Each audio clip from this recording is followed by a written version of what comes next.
इस संसार में ईश्वर की मर्जी के बगैर पत्ता भी नहीं हिलता है। ये हमारे बड़े बुजुर्ग कहा करते थे। क्या इसमें सच्चाई है कि ईश्वर की मर्जी के बगैर पत्ता भी नहीं हिलता है, या ये ऐसे ही बस कहावत है? आपको क्या लगता है, हमारी जिंदगी को संचालित कौन करता है?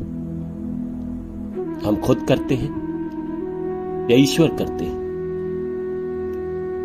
हमारी जिंदगी में जो जो घटनाएं होती हैं, हमारे न चाहने के बावजूद भी हम नहीं चाहते हैं कि हमारे जीवन में परेशानी आए, दुख आए, तकलीफ आए, फिर भी आती है। और कभी कभी ऐसी खुशी भी आती है जिसके बारे में हम कभी कल्पना भी नहीं किए रहते हैं, वैसी खुशी भी हमारे जीवन में आ जाती है। कभी कभी हम जीवन में ऐसे इंसान से भी टकरा जाते हैं जिसको हम जानते नहीं हैं, जिससे हम कभी मिले नहीं हैं, वो हमारे लिए मसीहा बनकर हमारी जिंदगी में आ जाता है।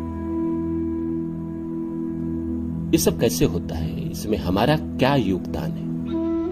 हम जो मेहनत कर रहे हैं, हम जो कर्म कर रहे हैं, लगातार कोशिश कर रहे हैं, उसके बावजूद भी सफलता नहीं मिलती है। और कोई इंसान आराम से घर में बैठा रहता है, सोया रहता है, और उसको लगातार सफलता मिलती है। उसको फोन आ जाते हैं, वो बड़े बड़े काम कर रहा है। कोई देश को चला रहा है और कोई अपने घर को नहीं चला पा रहा है। इस संसार में कोई गरीब पैदा होता है, कोई अमीर पैदा हो जाता है। किसी के पास इतना है कि क्या खाए और क्या ना खाए इसी कंफ्यूजन में मर जाता है, और किसी के पास इतना भी नहीं है कि वो अपना पेट भर सके और भूखे मर जाता है। तो कुछ तो खेल है। कई बार मन में सवाल आता है कि भगवान नहीं है। भगवान कैसे नहीं है इस धरती पर? भगवान है। हमारी जिंदगी को वही संचालित करते हैं। हमारे जीवन में जो अच्छा होता है वो भी वही करते हैं, और हमारे जीवन में जो बुरा होता है वो भी वही करते हैं। कर्म के सिद्धांत में भगवान कृष्ण ने गीता में बात कही है कि पूर्व जन्म के आधार पे इंसान के जीवन में सुख या दुख आते हैं।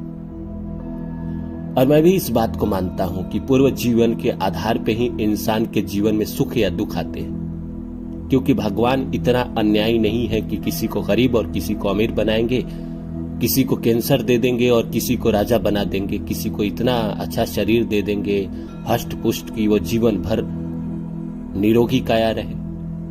भगवान इतने अत्याचारी नहीं है। वो हमारे अपने कर्म है, प्रारब्ध के, पीछे के जन्मों के, जिसकी वजह से हमें किसी परिवार में जन्म मिलता है, हम जन्म लेते हैं, हमारा कर्म डिसाइड होता है हमारे कर्म के आधार पे। तो ये क्या है? ईश्वर का क्या इसमें योगदान है? जब हमारे ही कर्म हमें फल देते हैं तो ईश्वर का क्या योगदान है? ईश्वर का योगदान यही है कि जो हमने कर्म किया है पीछे के जन्मों में, अच्छे या बुरे, उसको हमारे जीवन में समय पर देते रहे। इस संसार को बैलेंस बना के रखें। इस संसार में पापी अधिक ना हो और पुण्यात्मा अधिक ना हो। अगर पापी अधिक हो गया तो संसार का विनाश हो जाएगा, और पुण्यात्मा अधिक हो गए तो संसार में जब ऊंच नीच नहीं होगा तो फिर संसार का कोई मतलब नहीं रह जाएगा। जीवन में एक बात समझ लीजिए, जिस इंसान ने दुख झेला नहीं उसको सुख का मोल पता नहीं चलता ना। तो अगर रावण नहीं है तो राम की जरूरत भी नहीं है ना। तो संसार इसीलिए बैलेंस होता है। इस संसार में रावण होते हैं इसीलिए राम की जरूरत पड़ती है, राम है इसीलिए रावण पैदा हुआ। तो ईश्वर हमारे जीवन को बैलेंस करते हैं। और ये सही है कि ईश्वर की मर्जी के बगैर इस संसार में कोई पत्ता नहीं हिलता है, उसमें कोई गलत बात नहीं है, वो सच है।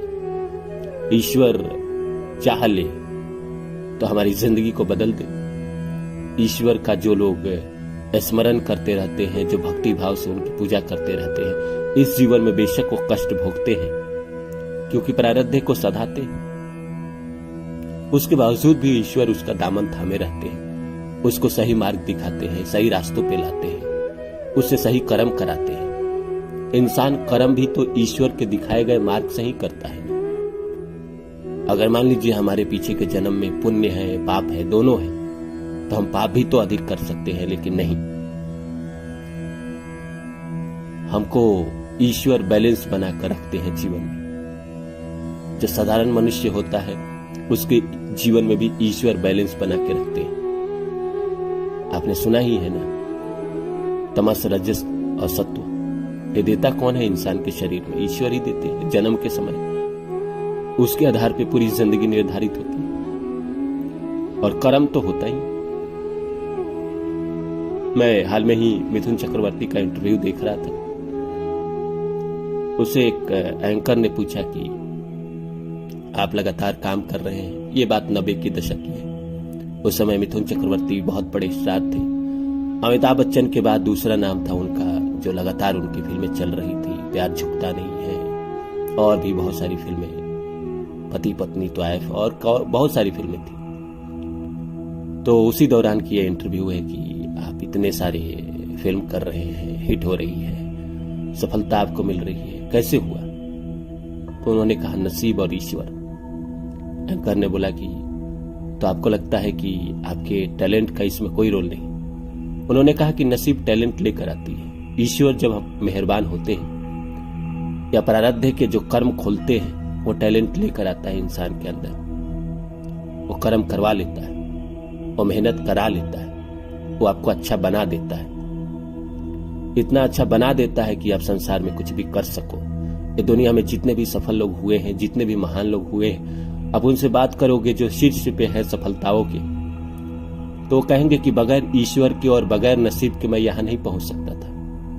ये नसीब ही है कि एक साल में शाहरुख खान की 3 फिल्में 500 करोड़ कमा गई, और ये नसीब ही है कि किसी की फिल्में 100 करोड़ भी नहीं कमा रही है। सलमान खान एक समय में 2010, 12, 15, 16 तक बड़े स्टार थे, आज उनकी फिल्में नहीं चल रही है। ये किस्मत का ही खेल है। आज का जो हमारा सब्जेक्ट है कि ईश्वर के मर्जी के बगैर इस संसार में पत्ता भी नहीं हिलता। क्या ये सही है? हाँ जी, ये सही है। ये सही है कि ईश्वर अगर नहीं चाहे तो हमारी जिंदगी में कुछ ना हो, और ईश्वर अगर चाह ले तो इस संसार में कोई भी हमें रोक नहीं सकता है सफल होने से, आगे बढ़ने से। लेकिन उसके लिए सही कर्म होने चाहिए। सही कर्म मन तन दोनों से होने चाहिए। कई लोग हैं तन से तो अच्छे कर्म करते हैं, पर मन से दूसरे के बारे में गलत सोचते हैं, गलत विचारधारा करते हैं, तो मन का भी पाप होता है। आप किसी की हत्या बेशक न करो, पर मन से हत्या कर दिया वो भी पापी तो है। गलत सोच रहे हो वो भी तो पापी है।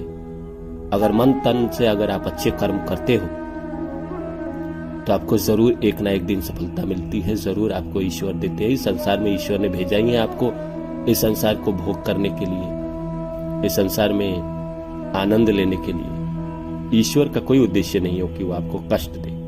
वो चाहते हैं आप नेक बने, अच्छे बने।